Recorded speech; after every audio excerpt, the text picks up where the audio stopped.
Shalom, shalom. Nous vous bénissons tous au nom de Jésus-Christ qui est descendu avec les enseignements de l'éternité pouvant nous permettre à devenir des éternels et puis retourner à l'éternité. Nous allons parler du signe de l'avènement de la réapparition de Jésus-Christ.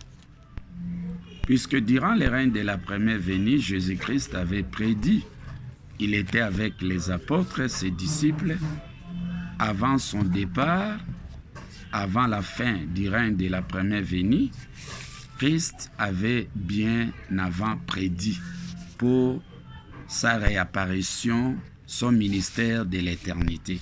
Alors nous allons lire dans Matthieu 24, verset 3, et vous allez voir que non, Jésus-Christ avait bien longtemps prédit. Lisons à partir de... Puisque en tête, là, c'est la destruction de Jérusalem et l'avènement du Fils de l'homme.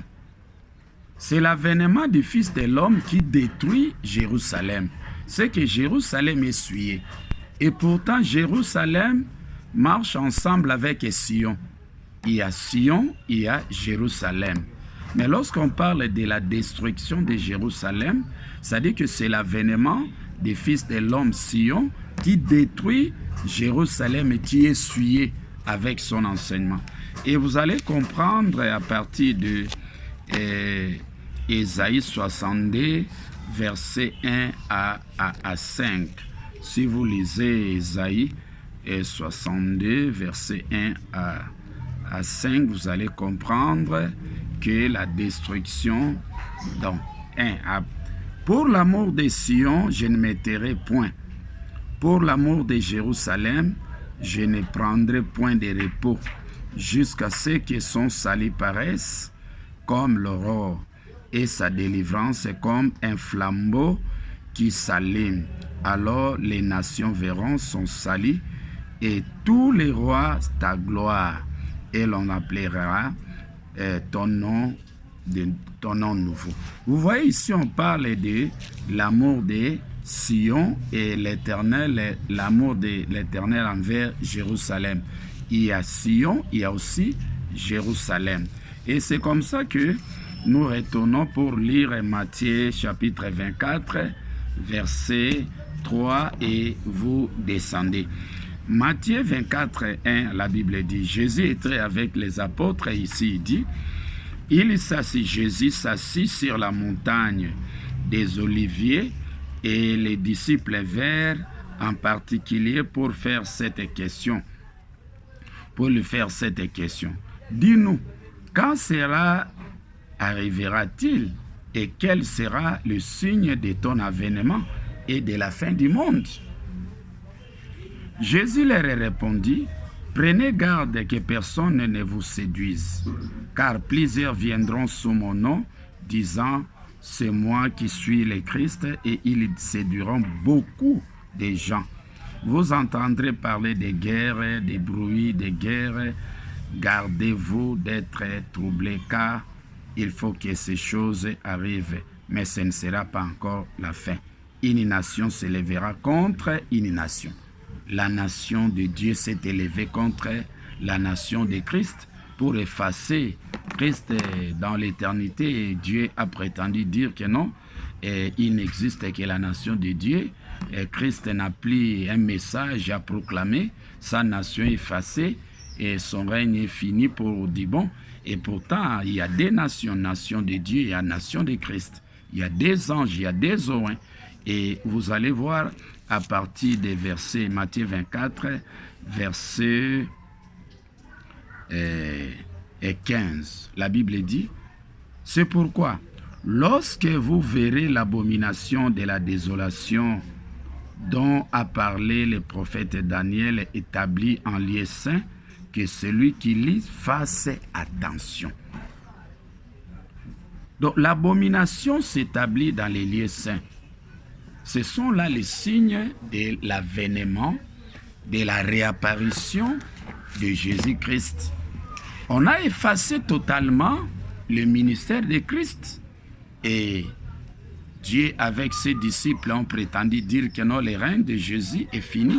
Oui, le règne de Jésus-Christ de la première venue est fini, mais le règne de Jésus-Christ de l'éternité demeure éternellement. Jésus-Christ avait le devoir d'accomplir double ministère. C'était l'Éternel enseignant au travers de Christ. Il a enseigné son ministère de la première venue. Il a proclamé son enseignement spirituel du commencement. Et à la fin de 1000 ans, Jésus-Christ devait se reposer. L'Éternel est allé se rallier à Dieu pour proclamer son enseignement spirituel du commencement. Et c'était le jugement dernier de l'Apocalypse chapitre 20, verset 11. Et Dieu aussi devrait continuer à introduire l'enseignement de l'éternité et sa part à lui. Mais à la fin de son ministère de l'éternité, Jésus-Christ devait revenir avec la connaissance spirituelle véritable que l'Éternel lui a confiée, pouvant lui permettre à proclamer ses enseignements spirituels véritables de l'éternité pour conduire ses prédestinés, les élus que l'Éternel a mis à sa disposition à l'éternité. C'est comme ça que nous parlons des signes.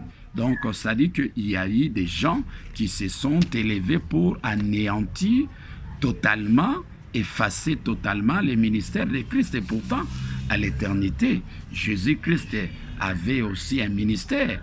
Il devait réapparaître. À la fin des 1000 ans, le ministère de Jésus, le temps de la grâce était fini, mais Jésus-Christ avait le devoir de réapparaître avec l'enseignement de l'éternité que l'Éternel devait lui révéler, pouvant lui permettre à enseigner, à mener ses élus à l'éternité. C'est comme ça que nous parlons de Matthieu 24 à partir des versets 27. Vous allez voir ici, c'est écrit. Car comme l'éclair part de l'Orient et monte jusqu'au-Occident, ainsi sera l'avènement du Fils de l'homme. Le Fils de l'homme ici, c'est Jésus-Christ. L'homme, c'est le 7e. Ça, c'est le 7e de la seconde venue de l'éternité. C'est Élie de l'éternité qui est comme précurseur de Christ. Et avant l'avènement de Jésus-Christ de l'éternité, c'est prédit 28. Et quelques liens, que ce soit les cadavres, et là s'assembleront les aigles. 29. Aussitôt, après ces jours de détresse, le soleil s'obscurcira, la lune et ne donnera plus la lumière, les étoiles tomberont du ciel et les puissances des cieux seront ébranlées. Ça dit que même l'enseignement de Dieu de la première venue devrait prendre fin. Même l'enseignement de Christ de la première venue devrait prendre fin à partir de 1000 ans. Apocalypse 20, et Satan délié. En ce moment-là, même les annonces de 7 messagers des âges de la première venue devaient prendre fin. Aujourd'hui, nous parlons des annonces de 7 autres messagers qui ont prédit à l'éternité. Puisque le Fils, avant l'avènement du Fils de l'homme, il enverra ses anges. Les anges, là, ce sont les messagers de 7 autres âges qui ont prédit pour le règne de l'éternité. Christ vient avec ses anges. Il vient avec les annonces de 7 autres messagers qui ont prédit à l'éternité. Ce sont là les anges qui devraient accompagner l'avènement de la réapparition de Jésus-Christ, proclamant son enseignement de l'éternité et nous conduire tout droit à l'éternité. Nous allons continuer cet enseignement, mais nous vous invitons à amasser ces révélations de l'éternité pouvant vous permettre à devenir des éternels et puis retourner à l'éternité. Si vous négligez les enseignements de l'éternité que l'Éternel vous enseigne aujourd'hui au travers de Christ, sachez-les, mes bien-aimés, que la porte de l'éternité sera fermée pour vous. Que l'Éternel vous bénisse.